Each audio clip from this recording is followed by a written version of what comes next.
Welcome back. In this lecture, we will introduce the central equation of electrochemical kinetics, which is the Butler-Volmer equation.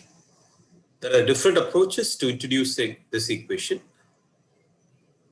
The approach we would take is the one that relates most to experimental chemical kinetics. This can be quantified mathematically, but many of the important parameters is obtained from experiments. What is that we want to describe? Here we show the possibility of two electrochemical reactions. So when you vary the potential, there is a possibility that oxygen can evolve if the potential is varied in the anodic direction. If the potential is varied in the cathodic direction, hydrogen can evolve. The measure of the rate of evolution of oxygen and hydrogen is the current that is observed. The direction of current across the electrode-electrolyte interface will change depending upon whether we are in this region or in this region. There is also a region where there is no current passing through or negligible current passes through. So we want to describe this kind of scenario. So you've seen this in chemical kinetics also. What is the typical variable? The typical variable is temperature. As the temperature is varied, the rate of chemical reactions can increase in an exponential manner. Okay, so let's try to build out that analogy. Here, the equivalent of temperature is the electrochemical potential. As the potential is varied beyond a particular point, the rate, which is measured by current, is varying in an exponential manner. Okay, so varying exponential manner here and varying exponential manner. Can we describe this system? Okay, so we had introduced a relevant quantity to further describe this electrode potential based on the OO potential, right? Supposing we associate an equilibrium potential for this reaction to occur. Okay? So the potential which we apply on the electrode, this is an endothermic reaction. So we have to apply a potential on the electrode. That potential is above that of the equilibrium potential. That is called the OO potential. Okay? So as we keep moving here, we are increasing the OO potential. There seems to be an exponential change in rates of oxygen evolution as the OO potential is increased. So this is the kind of experimental observation that is measured in a variety of electrochemical systems. What is the underlying mathematical framework is the agenda for this lecture. There are two approaches to introducing this Butler-Volmer equation, two broad approaches. As I mentioned, in this lecture, we will take an approach that is closest to phenomenological chemical kinetics. What do we mean by this word? This word refers to what can be experimentally measured. Okay? Things are going to be quantified, but certain important parameters are going to be obtained from experiments, right? It has certain advantages, but it also has certain disadvantages.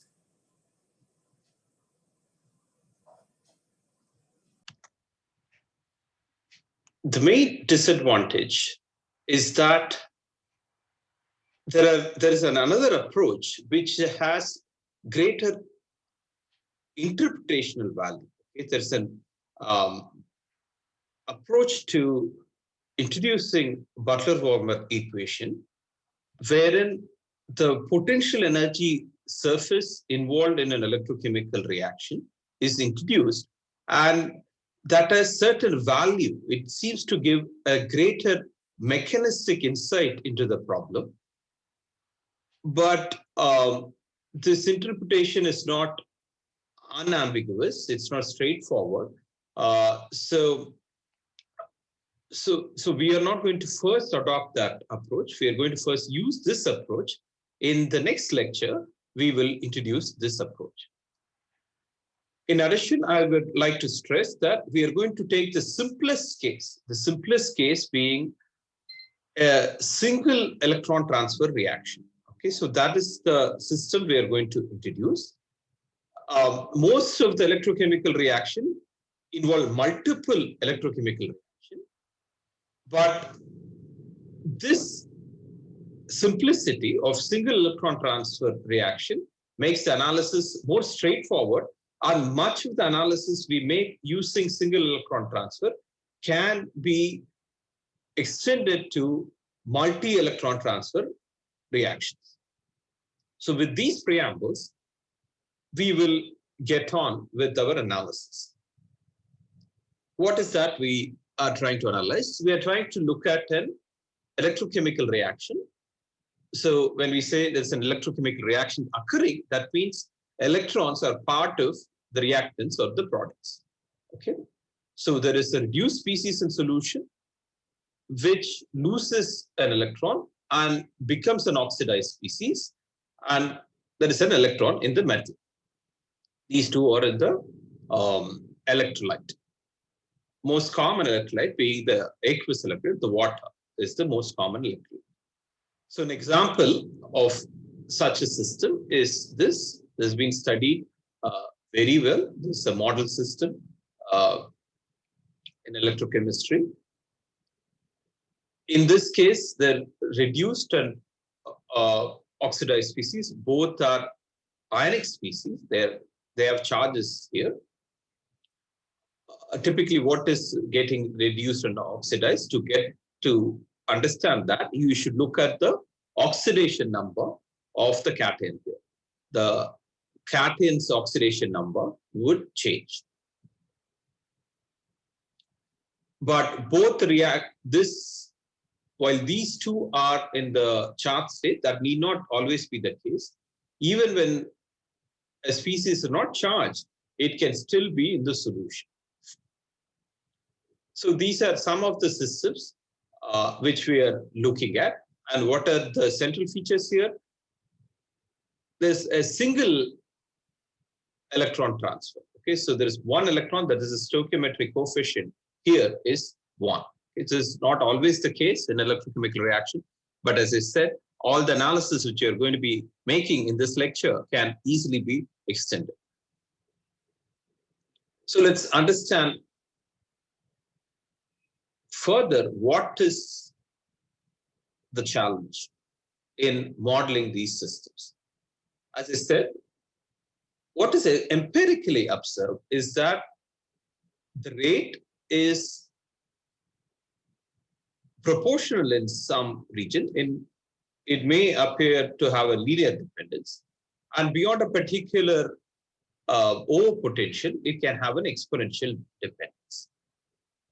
To construct a scientific theory for this system, there are certain challenges. What are the challenges? There are two main challenges.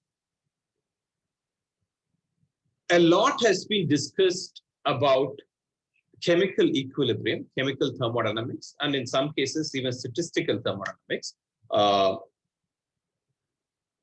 But all that has been discussed in chemical thermodynamics and statistical thermodynamics is about systems in equilibrium.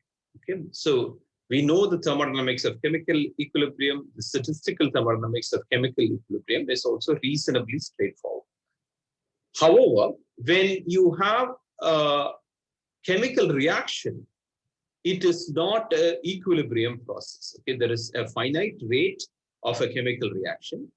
So we are inherently describing a system not in equilibrium. Okay, So the science of systems that are not in equilibrium is not well developed.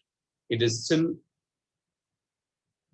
one of the biggest open fields, okay, wherein there are a lot of open questions in this field. Okay, so the thermodynamics or statistical thermodynamics of systems not in equilibrium.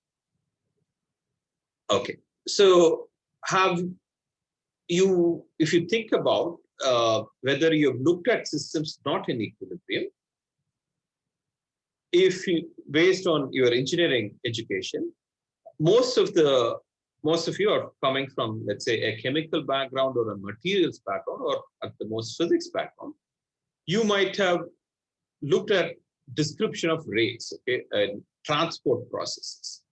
For example, in momentum transfer, heat transfer, and mass transfer, you have looked at rates. But such theories are continuum theories, okay? So these are macroscopic theories.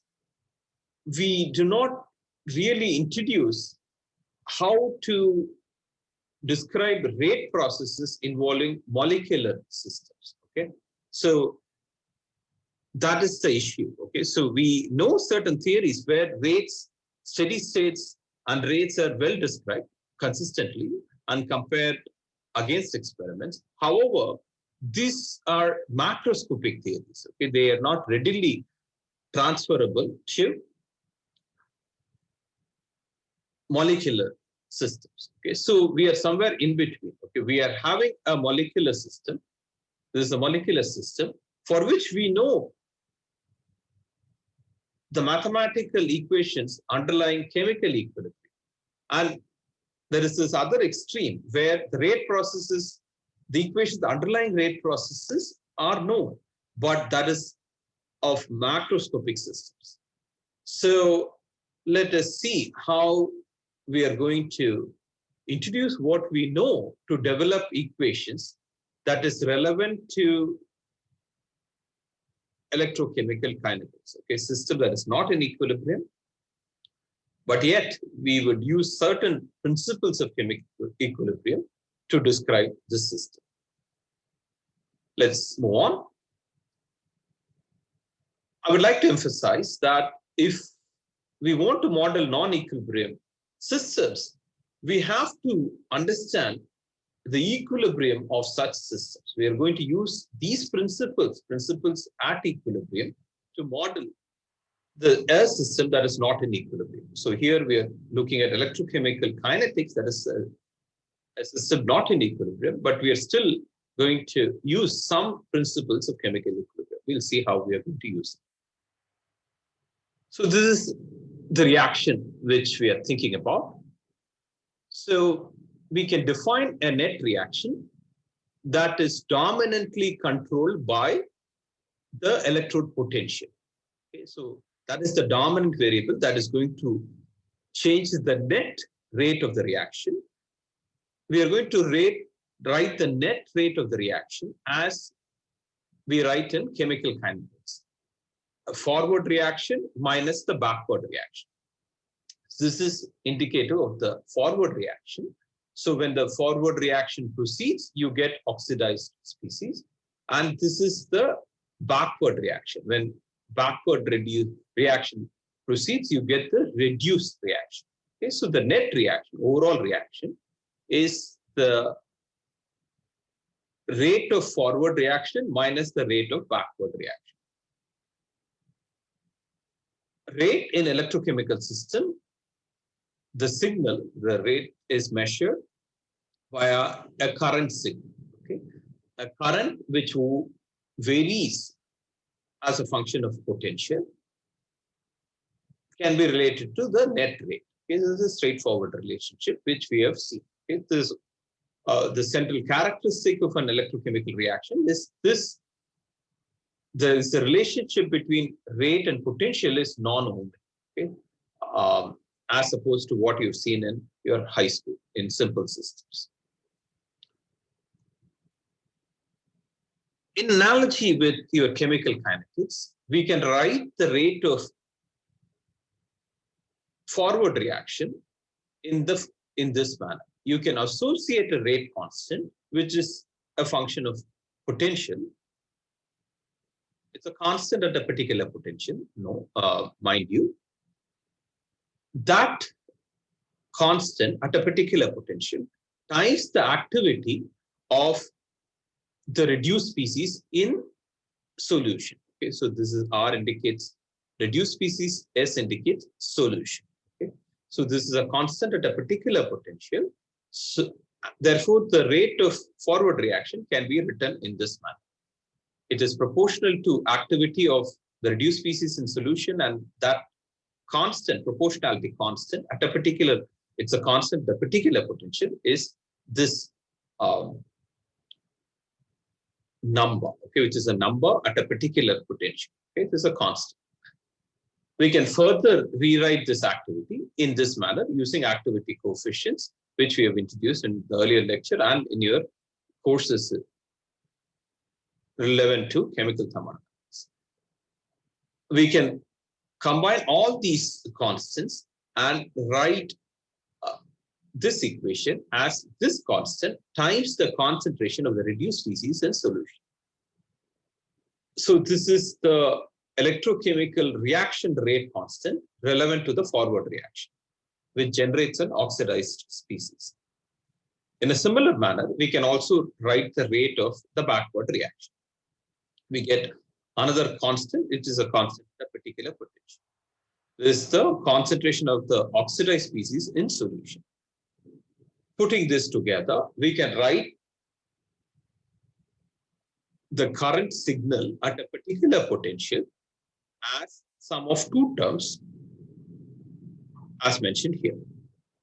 So the challenge here is, how do we get a mathematical expression for the reaction rate constant as a function of potential? If this is known, and if this is known, then our mathematical description of this entire reaction is complete. So the central goal of this reaction is to get a mathematical expression of this quantity, this and this quantity are similar.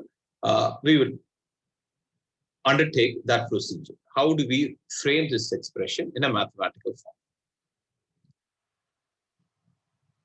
As I said, we are going to use some concepts of equilibrium. At equilibrium, there is no net rate of a reaction.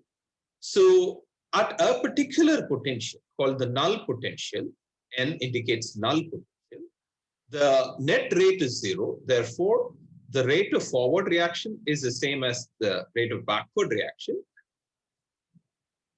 Therefore, we are indicating this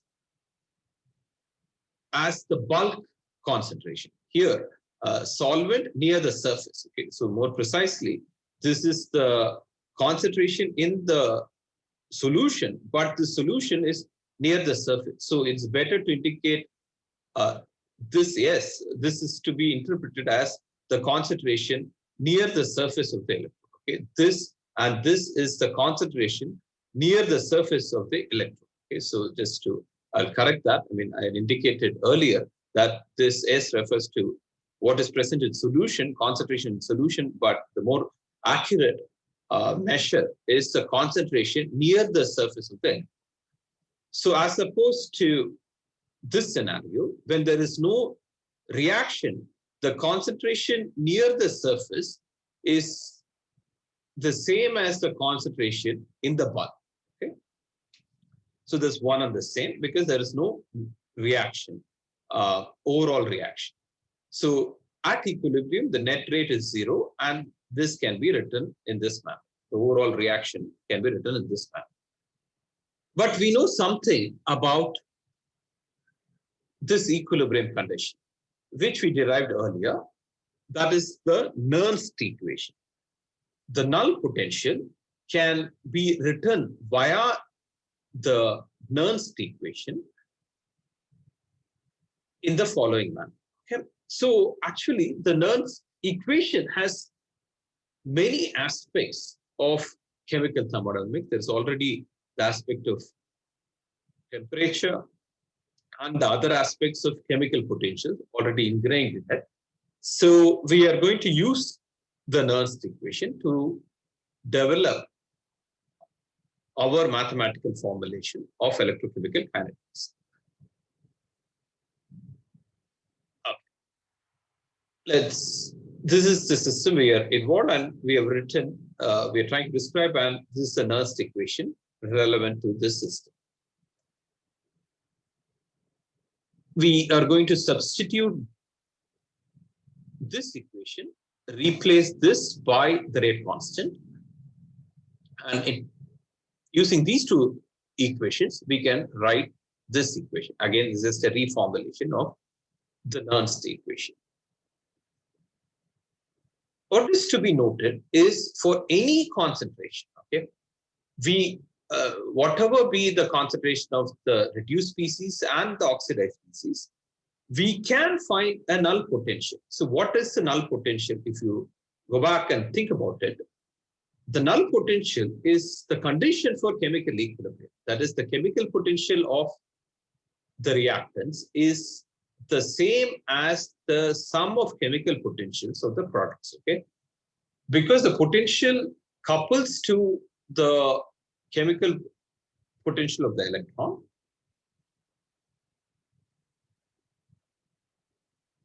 we are going to write the null potential as that condition wherein the net rate of the reaction is zero because of this potential, because of this condition on chemical potentials. Okay, that is, the chemical potential of the reactants is the same as the sum of the chemical potentials of the species involved in the products. There are two species here. This is one species, and the electron is also one chemical species.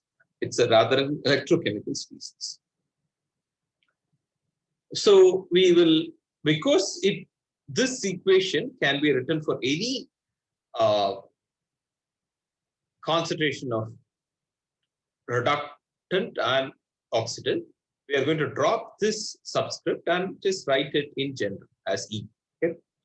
So the notion is that even at slightly away from equilibrium, the concentration is not going to deviate too much from chemical equilibrium.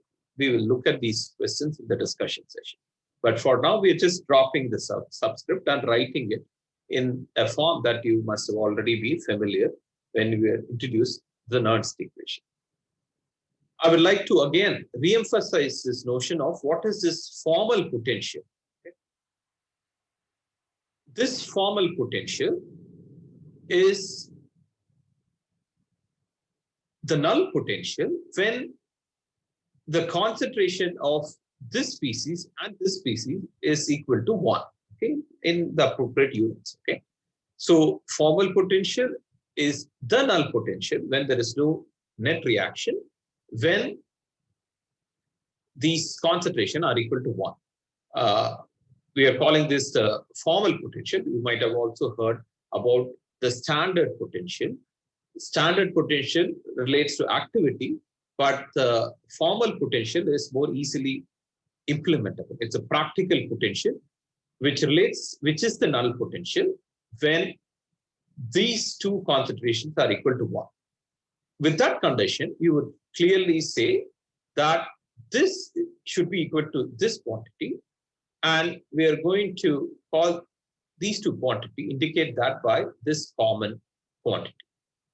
The oxidative rate constant and the reductive rate constant should be the same at the formal potential, and that we are going to indicate by this quantity. So I'm just putting this quantity, expressing, adding and subtracting, I will get this equation. Putting this condition along with this condition, I get this equation. Simple manipulation of differentiation gives me this equation. And I'm going to introduce two expressions that are central to the description of electrochemical kinetics involving single electron transfer. So these two quantities are alpha and 1 minus alpha. They are called symmetry factors or charge transfer coefficients. In my opinion, this is one of the most confusing aspect of electrochemical kinetics. We'll elaborate these issues much later, but we'll just give these terms a name. Okay? Why these names are, when you say symmetry factor, okay, that seems to have some aspects of symmetry, which we are not going to elaborate. We are just going to give names to these two quantities, alpha and 1 minus alpha. And we are going to emphasize two things. One is that these two quantities add up to 1. Of course, alpha and 1 minus alpha add up to 1. And we are going to emphasize that we are going to measure these quantities from experiments. Okay, even though a lot of theory, deep electrochemical theory has been done to interpret alpha, we are not going to utilize that interpretation here. We are going to just emphasize that this can be measured from experiments. We've just given them a name as symmetry factors and charge transfer coefficient. Just a simple rearrangement using this and this, we can write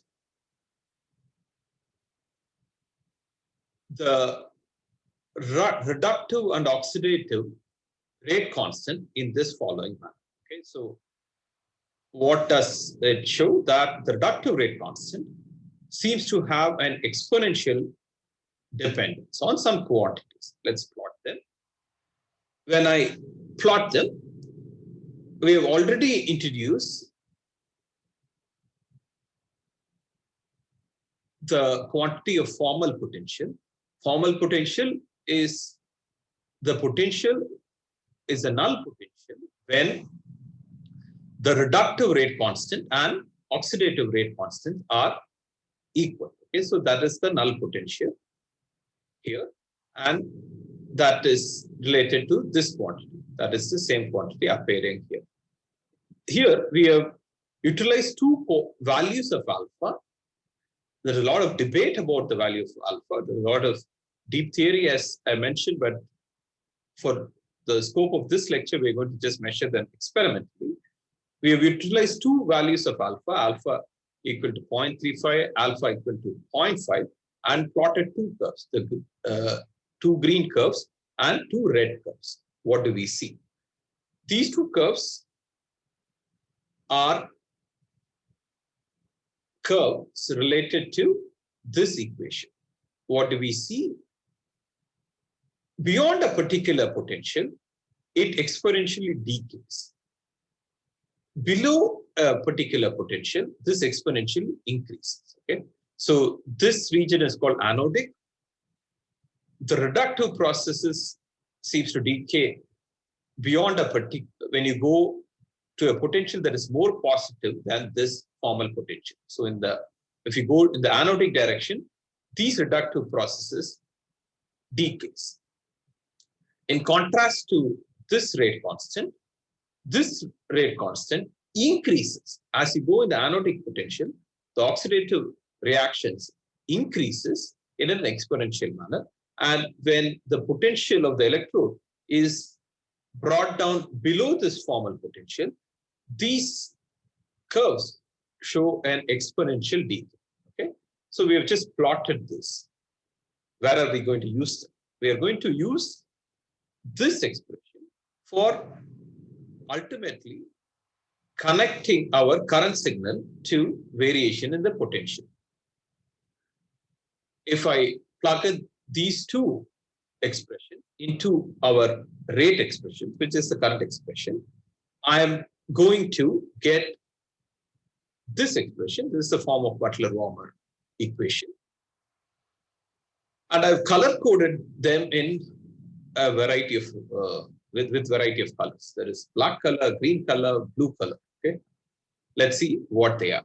Let's take the simplest quantities, that is the current and potential. Why have they colored them blue? This is for the following reason. I am typically controlling E, okay, the electrode potential, and I'm measuring I. Okay, I can also do the same in the opposite. That is, I can control current and measure E. Okay, so these quantities that are color coded in blue are either the control variables or the measured variables. F is a constant. Okay, so that I need not comment. Or T, they are all constant at a particular temperature. T is a constant, R is a constant, F is a constant. Okay, I'm not going to further come on that. These quantities that are color coded in green are the concentration near the electrode surface. Okay, typically these concentrations are not accessible in experiments. It's very hard to measure, but a lot of effort is being made in contemporary research on how to measure the concentration near the electrode surface. Okay, so these are typically not accessible to the experimentalist. These quantities that are color coded in red are a constant or almost a constant for a particular experimental system. They vary very little. Okay, so that's the this constant alpha and the formal potential for a given electrochemical system. They show a limited variation. So there are three different quantities that are color coded in blue, green, and red. So this is the Butler-Volmer equation. This is quite a challenging equation because there are two exponential terms. We'll further see what we can glean from this expression. I'm going to rewrite this equation using a slightly different constant. This constant is called the exchange current density. I'm just going to just multiply a few things and use this expression. What is special about this expression? We are referring to the bulk concentration of the reductant and oxidized species. If B refers to bulk, S refers to what is the concentration of the electrode surface. I'm going to use this expression. This is just a constant, right? F is a constant, this is a constant. These are all constant in the bulk. They're not going to change at this electrode surface. I'm going to use this constant and rewrite this expression. And this is the central form of the Butler-Volmer equation. Okay, so it's easy to use this and get this expression. I leave it to you. I have again color coded something in the red. Okay, why is that? This expression that is color coded in the red, okay, that is exponential minus f times E minus En divided by RT. Okay, that appears here and here, can be interpreted as the activity of the electrons that are present in the metal. Remember, the philosophy of this approach is to consider the electrons as a chemical species. There are three species in the electrochemical reaction. One is the oxidized species, reduced species, and the third species is the electron. The philosophy here is to consider the electrons which are present in metal like a chemical species of your chemical kinetics and associate with the electrons an activity. Okay? And the activity of the electrons is the expression in the red. Okay, so that is a great advantage because all our electrochemical kinetics can be interpreted in a manner analogous to what we see in chemical kinetics. So using this,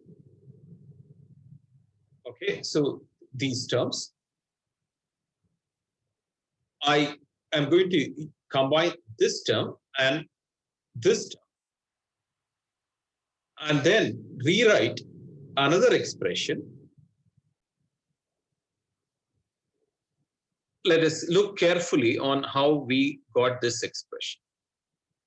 We ascribe this exponential term to the activity of the electrons. Okay, so we had this expression already, but this had an exponential dependence because we are ascribing this to the activity of electrons. We can write the current, which is a function of voltage, the current expression in this manner. This manner is very similar to what we see in chemical kinetics. As I said, there are three species: oxidant, reductant, and electrons. So we have associated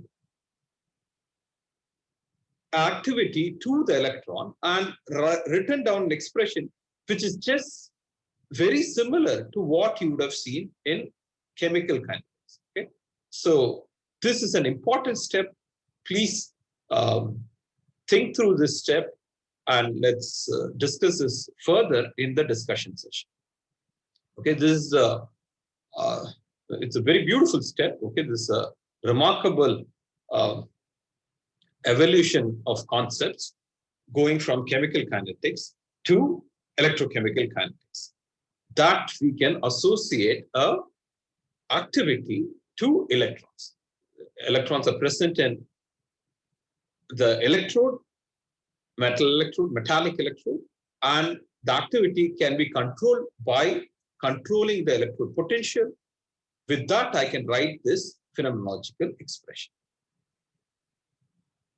Let us wrap up. Okay.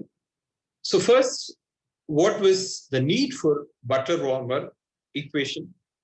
The need is that we have a current response to varying electrode potential. So to describe this non-equilibrium phenomenon, we need an electrochemical kinetic equation. So that was the need for framing the Butler-Volmer equation. How did we do it?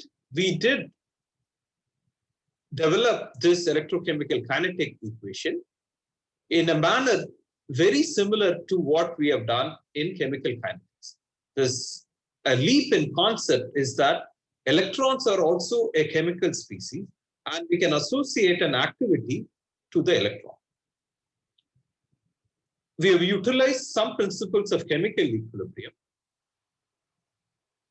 especially the Nernst equation, to develop the electrochemical kinetic equation. So we have utilized the principles of chemical equilibrium to model systems not in equilibrium. Overall, we have arrived at an exponential form, okay, of electrochemical kinetics. This is the Butler-Volmer equation.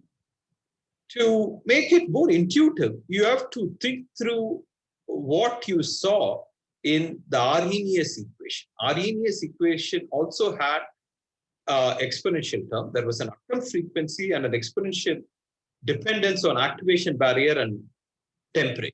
Okay? So try to make connections between Arrhenius equation and this expression. This is the expression for Butler-Volmer equation. We will discuss this connection further in the discussion session as well as in the subsequent lectures. But you go back to your understanding of Arrhenius equation, try to see whether there are intuitive connection between Arrhenius equation and this Butler-Volmer equation. Okay. With that, we will wrap up this lecture, and we will again look at Butler-Volmer equation from a slightly different approach in the next lecture. Thank you.